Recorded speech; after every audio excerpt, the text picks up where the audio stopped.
Hello everyone! Has been a long time since my last talk and my voice is still very different. As you can tell that I got a cold in the last 2 weeks and I still haven't recovered completely. The voice and the blocked nose, it was really challenging and it was hard for me. So today I want to quickly share, the fact that I was sick and it was really hard 2 weeks. And the hardest part was that, you might be like, I'm always a joyful leader and I should be joyful all the time. How could I have a problem? And let me tell you, I do have a problem, and I had a really challenging 2 weeks because physically it was just so hard for me to focus, and I could find 10,000 of reasons that I could not do or focus on what I need to do. And I could find 10,000 reasons of telling myself I was not good enough, or, all these negative thoughts just kept attacking my mind and my brain. And the point is that we are all humans, and I am a normal human. I still have my down moments, and that's exactly what happened in the last 2 weeks. And especially it's winter here, you can tell it's so cold here. Can't see sun yet. I had a chat with one of my friends. She mentioned something that's really valuable, and she said, it's just winter. It's winter mood. So what do you mean winter mood? She said in winter people just the motivation is low, the energy is low because there's no sun. When there's sun, you're happier and you feel more motivated, and that's what's exactly happened. I just come here to tell you that if you are having that moment like me, you are normal. But the key is we don't get stuck in there. We just need to keep moving on. And what happened to me was, you really will be surprised why I'm feeling down. Like I've achieved so many things, I hit goals. In the last 1.5 years, I could not even imagine how much I've achieved, right? I got the new company established. I got 2 books I wrote. One was the co-author I was in, and also I've achieved a global conference. It was really good, and I was on so many magazines, featured, covered, and the new book I had went to the bestseller as well. And this another award that was nominated, and so much more. But the key is that the things that makes us happy? And what really makes us happy? Is it money? Is it your achievement? It's not the final answer, because even if you are a millionaire or if you hit a lot of goals, you're still a normal human. You will still have the down moments. You still have the emotional things that you don't know, and it's hidden somewhere in your mind, your heart.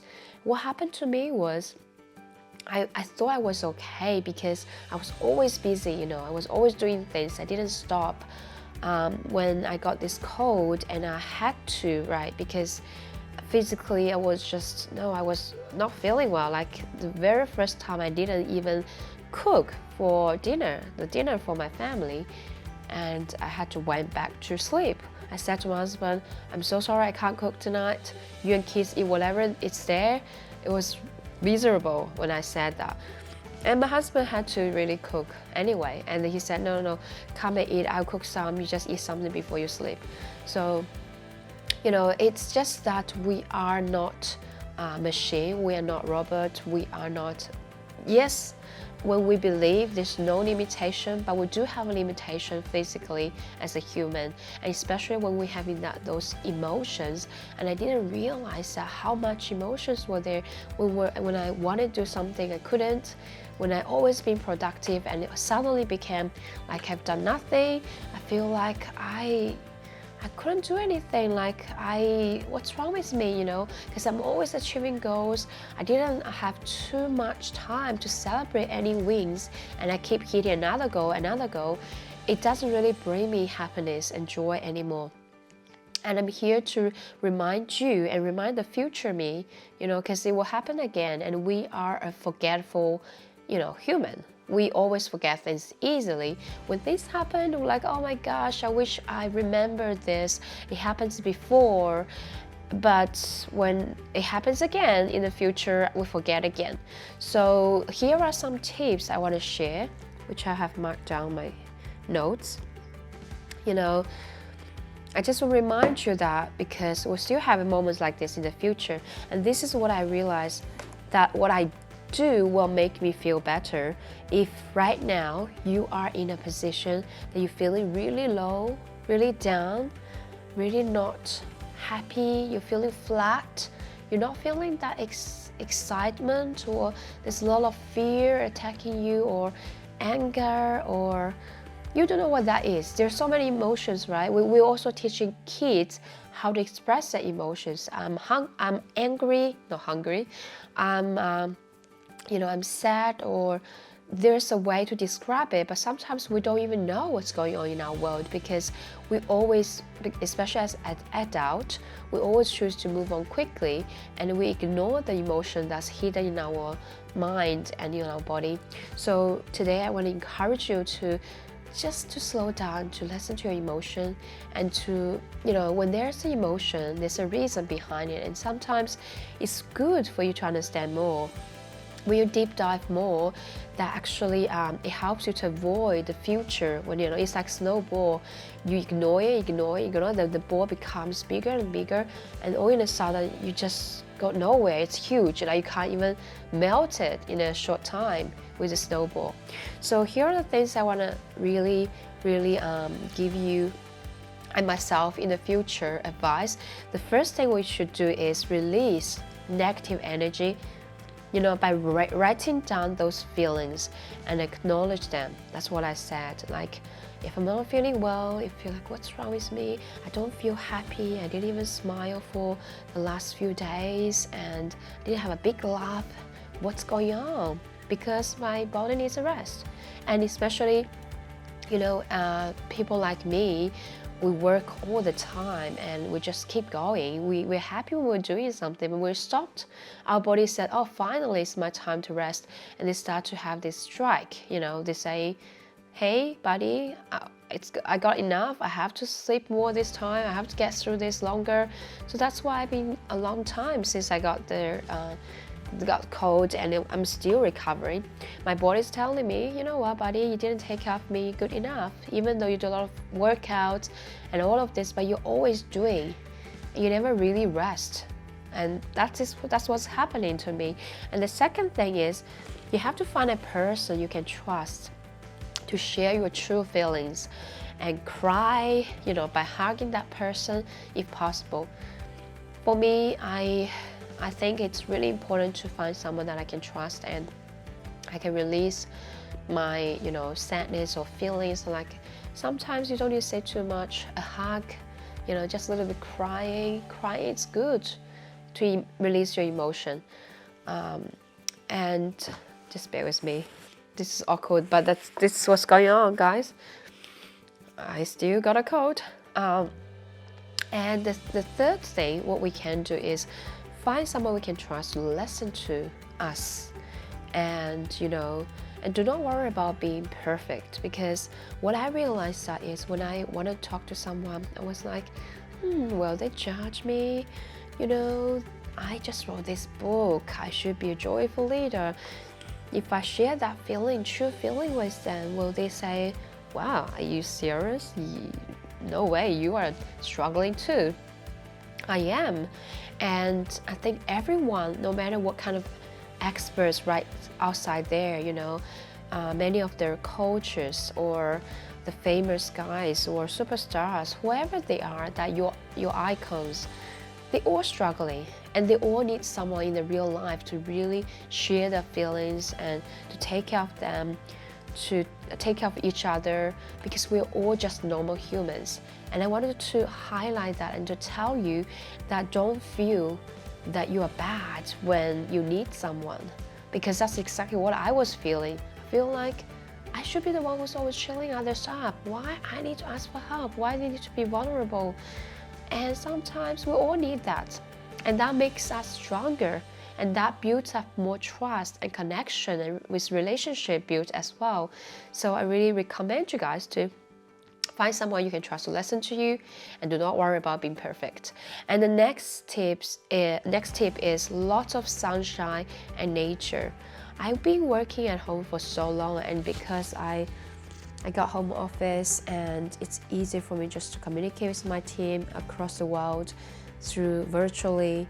But that is actually the problem. When it's too convenient, when I stay inside too much indoor, it's exactly what happened during COVID. People seems they were okay with people, spending time with family, staying home. But then they got used to be more comfortable staying at home, and they get away from nature and the sunshine, and they become depressed, and there's a lot of mental health issue coming up as well. So I really recommend you guys to remember you have to get lots of sunshine and nature. If during the week, if there's no time that you have planned this, you should, because it is like you have to eat every day, you have to take a shower every day, and you have to sleep every day. This is something must. We have to put into our routine and schedule, and I'm reminding myself again that I need to do it too. So very important. Another thing is rest. Number 5 is rest. Rest, not it doesn't just mean that you are sleeping. Yes, sleeping is great, but rest means throughout the day being, just focus on being, not doing. And that's the biggest problem about me. I always focus on doing something, and if I don't do something, I'm not productive. I wasn't feeling happy. But sometimes you need to understand, and I need to understand, that being at present, being myself, is more than enough than doing.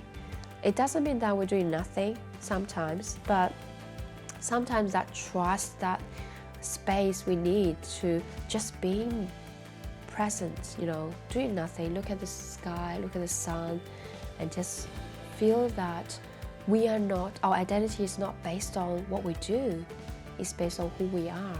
And we are all loved, we are all beautifully made by God.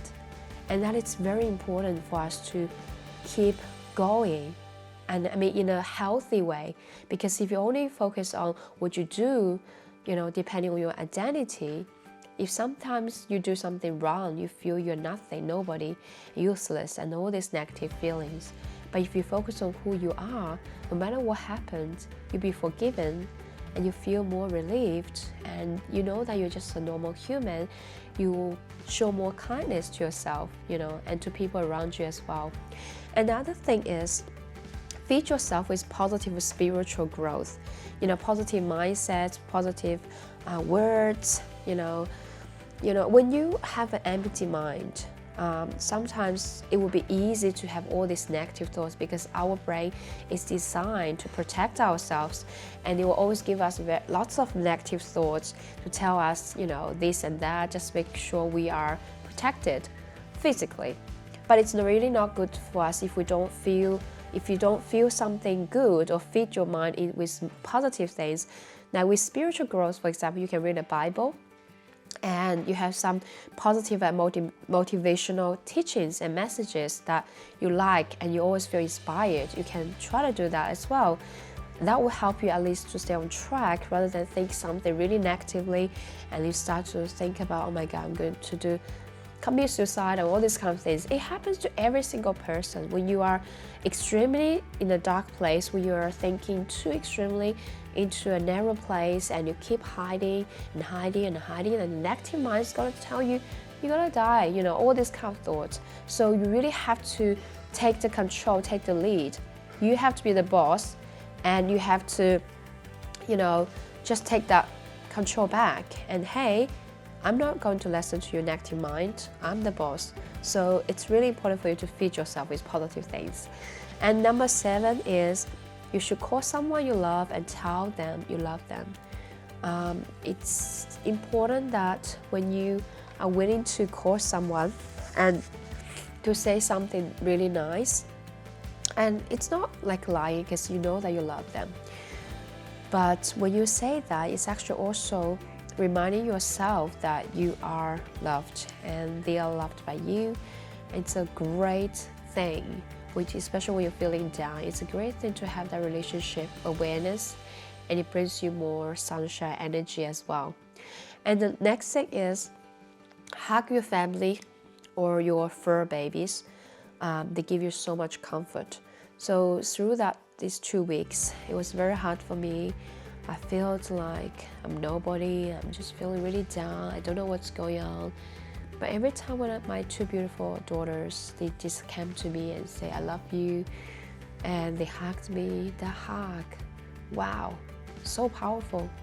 And I realized that every time when I had the hug, I realized that I'm not alone and I'm still loved. And it's so much powerful than thousands of words. It's much more capable for healings. And so at the end of this whole thing, I really want to encourage you guys to let them go afterwards, like all these things, negative thoughts and energy, that it's already happened. Just let them go. Don't stuck on there, dwell in the past, because it will drive us back, and there's no room for us to keep growing and keep moving on, because we need more space for the future. If we carry too much burden on our shoulder from the past, we cannot carry much more for the future. There's so much more opportunities and great things waiting for us in the future. So we do need to, offload those burdens so that we can move on faster and easily.